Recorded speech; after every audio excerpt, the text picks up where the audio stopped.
Good morning, everyone. Just make sure everything is sort of lined up. If you didn't know, this week we're having a spotlight on like cat and dog impression guys. This is one of them. This is the closest I can get to one that looks like my dog because of the underbite. But I wanted to show a really quick and easy way to incorporate a little bit of your pet into your jewelry, and that is by using pet fur to texture your metal in a rolling mill. So it sounds weird, but it really gives you a cool like leather-like finish on your metal. So even if you're not, wanting to make like a memorial piece for your pet or anything like that, it gives you a really cool soft leather-like look. So what I did is I brushed my dog. It's really easy. Okay, so I have lots of fur. You could do this like if you did like maybe custom pieces for people and you had them, supply the fur. It could be a good way to make a very personalized pet memorial piece.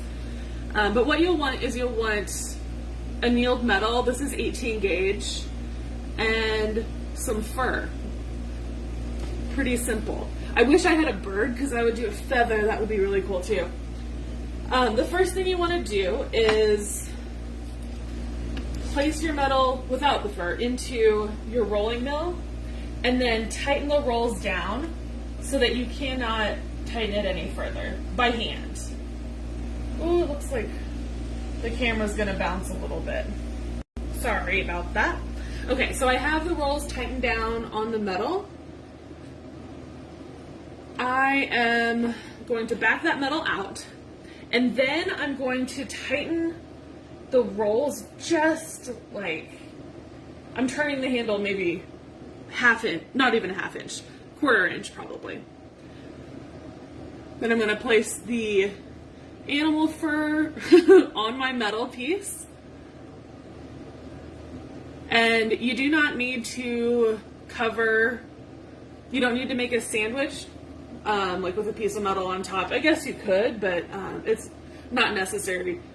Dog fur is far softer than the hardened steel rolls, so it's not going to hurt your rolls at all. So I have my little stack. I'm going to insert it into the rolling mill. Again, I've tightened it just a hair past like the thickness of the metal, and we're going to just roll it through. It'll come out my end, but I will show you. Bam! Okay. I don't know if it's focused or not. A little bit, but you can see that subtle texture. And then once you give it a patina, it makes those lines pop. I use liver sulfur and then sanded the top or the high points off. I think it was with a pro polish pad, or maybe it was with some like 600 grit abrasive paper. I don't remember. But if you have pets, it's sort of an unlimited supply of material, especially after last night with 4th of July and all the fireworks. I feel like I could build a second dog out of the amount of fur she shed. So this is the result of rolling pet fur through your rolling mill with a piece of annealed copper. I haven't tried it with different types of fur. I was going to brush my cats at one point to see if, their finer, fluffier hair or fur gives you a different look. But even if you're not a pet person, if you're not like a cat or dog person, this is such a nice, subtle, to me it looks like leather. So that's pretty much what I wanted to show you. It's really easy. We can do it one more time. If you're just joining us, You do want to make sure that you pull the fur you used out of the rolling mill.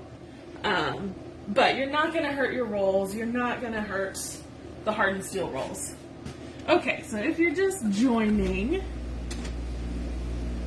we're going to do it one more time. So I have my metal, it's 18 gauge.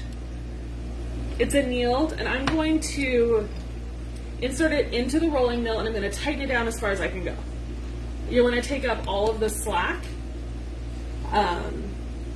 And then we'll back that metal out, and I'm going to tighten the rolls I'm turning it maybe a 1/4 inch to tighten the rolls just a little bit beyond the thickness of the metal. Okay, and I've brushed my dog, Esther, who is a loon. And you can put as much on or as little as you'd like. I'm just going to stick some on there. So I have my metal with the fur on top. And then I'm just going to roll my metal with the animal fur through. Ta-da! And here, let's see if we can get it to focus. You have this really nice, subtle texture. And when you add a patina, it really makes it look like really worn in leather. So that's something fun you can experiment with. If you have pets, like I said, you have a never-ending supply of material to work with. So I hope that inspires you. It sounds a little weird at first, but once you see it, it actually can be a good texture for pretty much anything, even if your jewelry is not pet related. So thanks for watching, everybody.